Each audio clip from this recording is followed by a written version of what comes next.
My thoughts on tonight, that Western Michigan is a really good football team. I think Tim Lester's doing a really nice job over there. You can tell that they really have some explosive players. It's probably some players that we would like to have. This is a team that's had 8 to 9 draft choices in the last 3 years, where we've had one, not counting our kicker. And you can just see the quality of players that they have here. They're going to have a really good football team, and I'm sure they're going to do fantastic in the MAC. Questions? Dino, take away that third quarter. You just talked about going to that third quarter, dominating the first half, and it just kind of unraveled a bit on you guys there. You talk about where you were at the end of the third quarter. Mentally? Yeah. A little, I'm not going to say the word frustrated. I was disappointed because we talked about this at halftime. It talks about your team growing. What we needed to do to put the game away. We went out and did exactly the opposite to let the team back in the game, which is not good, But the fortitude that they turned around with, and they took over the fourth quarter when we put our 4 fingers up, and it's all about us and our conditioning, and for them to go in and take that game back, take any hope that those guys had at winning that game in the fourth quarter. I'm really proud about the way they battled back. And it looked like Wasik and Eskridge really. Okay, I can't hear you. You got to speak up. Wasik and Eskridge, sorry, lots of K's. Really connecting in the third quarter. It seemed like maybe he's catching on, not facing much of a pass rush. We talked about them sort of starting to. Well, I don't know about much of a pass rush. He threw some balls that were up there forever. He let them go on time. We had a pass rush, but he threw them up there long and he threw them up there high, and that guy can really go. I mean, he's a legitimate wide receiver. You wanted him, right? Yeah, we have a good eye.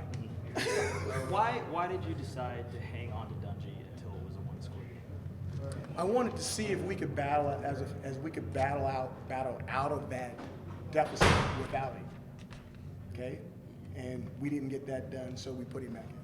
How much of that was DeVito, and how much of it was the guys around him? It's one quarterback doesn't control that whole thing. You got stuff happening on defense, things happen. DeVito hit Ravion with a perfect shovel pass, and then Ravion got 6-7. It was a great run, and then the ball comes out at the end. He had nothing to do with that. So I think it's more of a team thing than just. What was it like dealing with Dungey as one drive turned to the next, and the gap kind of got closer? The thing I love about Dungey is there's no gray. When we have conversations, there's no gray. There's a bunch of black and white going on. So he's like a river behind a dam. You're trying to hold him off, but he finally got his way. He got back in there. It's only one game, but would you do that again moving forward, where you play them both extensively like that? I don't even look at things like that. Every game is totally different, and I have to play it. It's like a painting. You have to paint it when it happens. You really do. Now, obviously, when Dungey came in, the game kind of switched. Do you think that was really a switch of the flip kind of for you guys, or was it something else that happened that really got you guys back going, especially in the fourth quarter? I didn't hear the first part because you went so fast. Oh, yeah, sorry about that.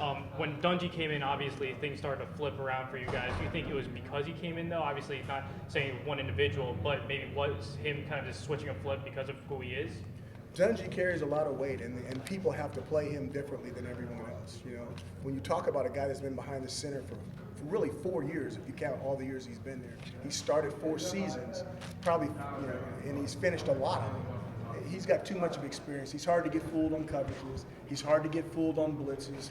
Most of the time, we're going to be in the right play, and if we're in the right play, we're going to have a chance for success. Why'd you go with DeVito in that? It was the last drive of the second quarter as opposed to waiting until the third. Wanted to get him in the first half, and that game, in the first half, that game was more under control than the second half was. Yeah. I mean, at the time when it happened, I didn't think that was going to happen. But, Yeah, if you had a whole half, maybe you could prepare. I thought it was a good time to put him in with nothing bad happening, so we did. Sure. Eric set a record today for most rushing yards by a quarterback for the program. What did you see out of him on the ground today? I mean, he was a warrior. You guys saw that. I mean, he's so big. He's stiff-arming people. I mean, he's unbelievable. When he's running like that, do you go towards more design run versus kind of him scrambling? Like, was that more? That's too much. That's too much of an advantage for everybody that's sitting here watching this interview. What we're going to do is we're going to do the things we need to do necessarily to win. We understand that he is a quarterback, but we understand that he does have value in his legs as well. Do you think his scrambling kind of is something that you lost with Thomas Presby even a little bit with how much mobile? But do you think you just lost a little bit? You guys, the more and more you see of him, Tommy is probably faster than DeVito. He probably, no, DeVito will get mad that I said that. But DeVito's 230 something. I mean, Dungey's 230 pounds, and DeVito's not. But he's probably faster than Dungey. Sorry. Costas obviously had a huge game. What did you see from him? And I know when you think back to before he had the tight ankle a couple years ago, you said he looked the best. Like, is this the same guy that you remember then? You know, he came on and he played a fantastic game. He had a rough spring, and he really didn't have a fantastic early fall. But I will tell you this, the last 7 days of practice, he came on and he made enough plays to get the start. And I'm really proud of him. I mean, for him to come out and play the game that he played, and if you really, I'm thinking he had a one-hand catch, he had a catch over the shoulder, which we call the NFL catch. He had an NFL catch, a one-hand catch, and then he made a move and scored. I mean, it's like an alien takeover. Who's in the body, right? Two more questions.